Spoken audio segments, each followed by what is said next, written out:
What is the most corrupt thing you've ever experienced?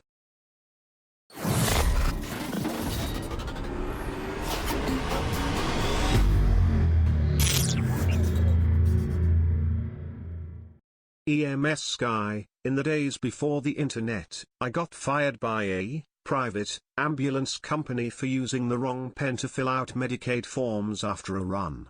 I used a ballpoint instead of the soft-tip flare pens and was immediately sacked by the owner. A few years later, I found out he was imprisoned for Medicaid fraud. Turns out the soft-tip pens he provided didn't go through all the carbon copies on the forms, and he was changing the bottom sheet to show more miles and services for each ambulance run, before sending them to the state. The day I used the ballpoint was for a very long ride, and cost him a lot of fraudulent money. That's why he was so infuriated. My university makes us buy a public speaking textbook, published by the university, and tier rubrics out of it. Your grades are penalized if you don't turn in the rubric torn out of the book for the teacher to mark your grade on. This ensures that you can't resell your book, so the next class has to buy brand new books. All the while, the university is putting up signs about why you should recycle. Not big compared to some others here, but I'm still salty about it. Edit, update, I've just received an email to inform me that access to the building with the computer labs running expensive software we're required to use for homework is a privilege, not a guaranteed right. The new thing is to sell books with a code for an internet-based learning portion. Of course, you can buy the code by itself. It costs as much as the book with a code. I graduated from university in 2008, and the textbook companies like Harcourt and Houghton Mifflin were just getting into virtual codes.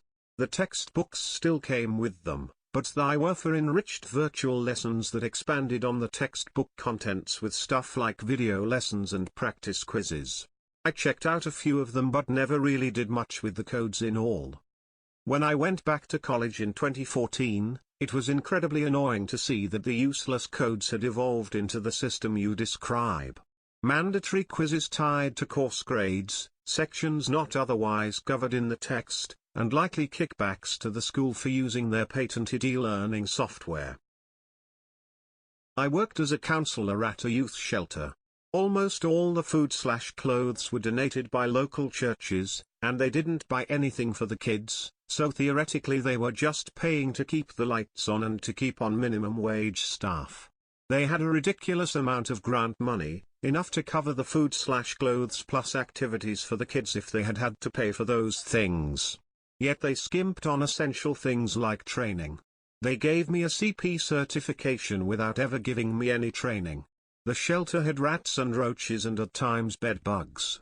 The heat was out for a month, during a blizzard, on Christmas, with girls residing at the shelter.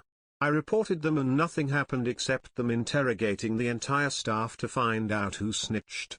So clearly a lot of people were getting paid the money that was supposed to be going to homeless youth. Worst place I ever worked. That's straight out of Oliver Twist.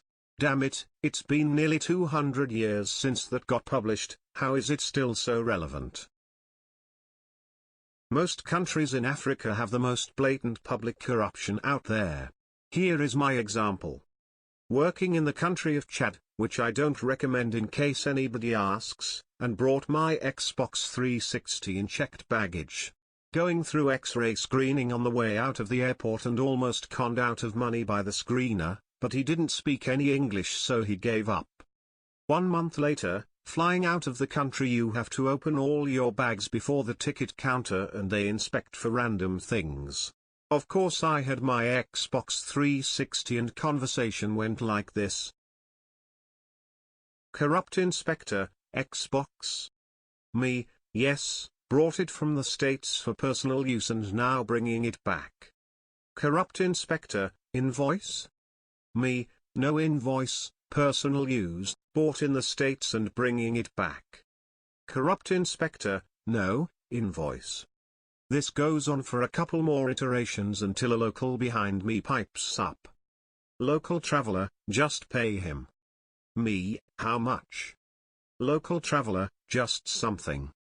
Ended up forking over 10,000 for to him in front of everybody, roughly $15. Corrupt inspector, okay, no problem, while zipping up my checked baggage. I won't go into details, but I work for a municipality as a fairly low-level employee. I've been offered bribes on a number of occasions to let things slide here and there.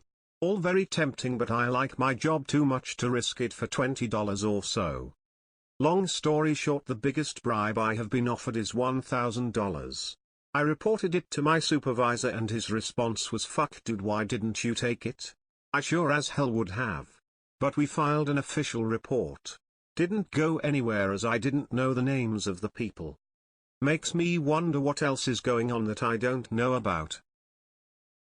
I'm a health inspector. Not that much power or say in how things get run, but people will try to bribe for any little advantage or to get away with something. The number of times I've been offered free food or small amounts of money to not close a place because of cockroaches is disgusting. An old friend of mine got a job working for a church-based charity. They would accept household donations and sell them in a thrift store they had set up to raise funds for the needy.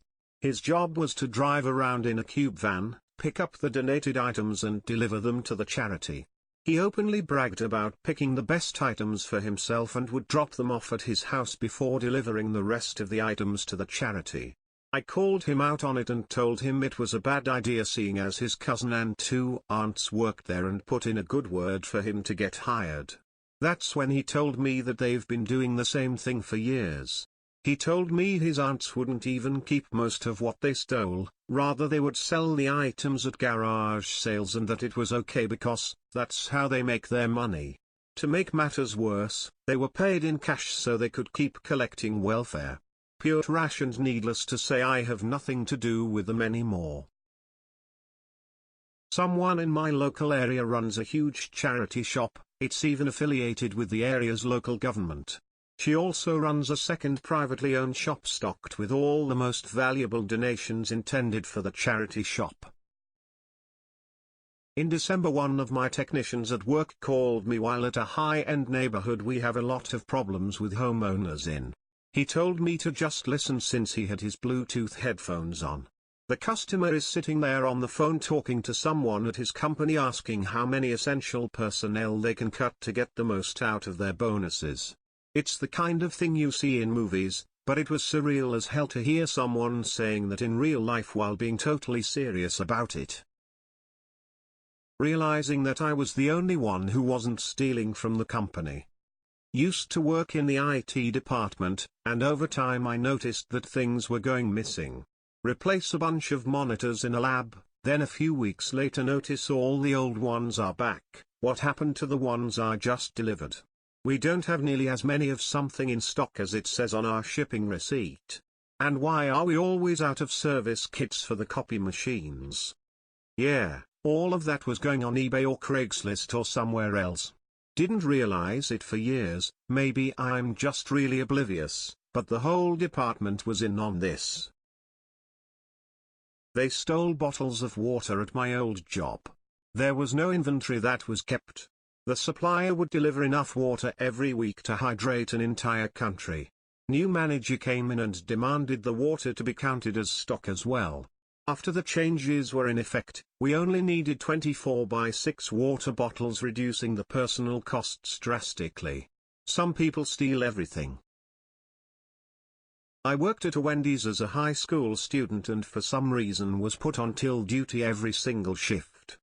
I asked at one point why exactly I was put there every single shift, because I hated it, and the reason was, my till was the only one that was accurate with no voided orders. A common method of theft is to void an order and pocket the value.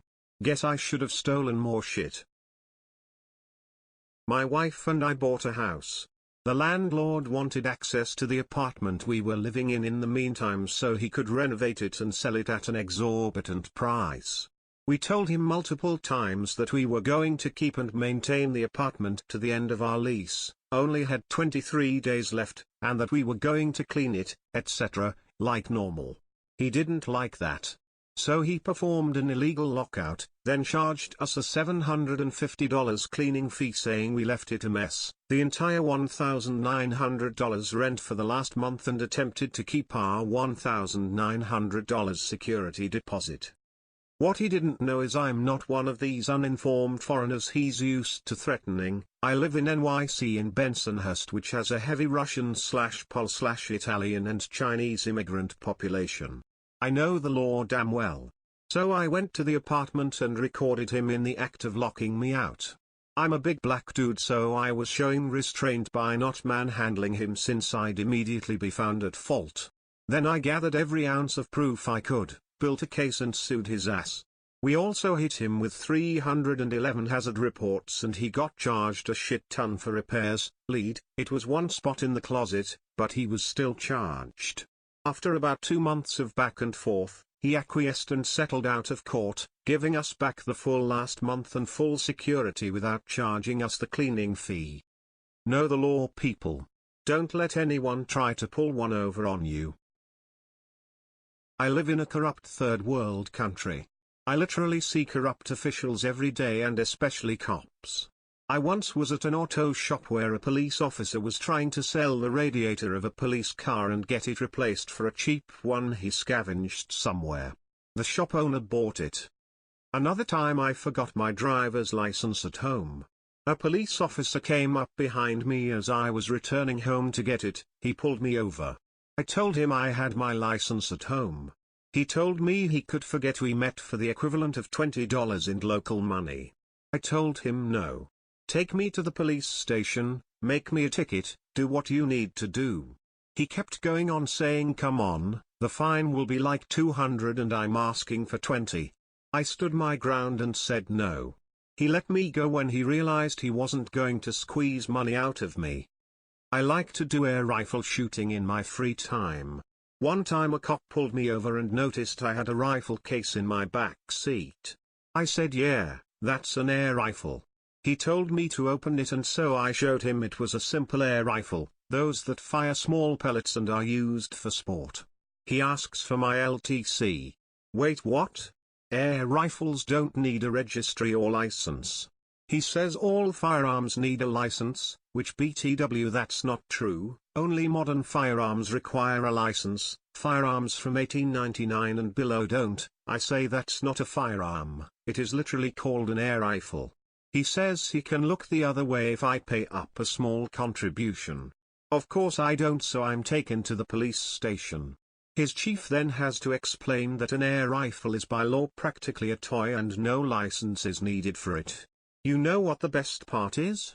The chief then comes to me and says, you are free to go, but you should give me a small contribution for getting you out of trouble. So yeah, he wanted money too. I ended up giving him a large soda I had only to get out of there.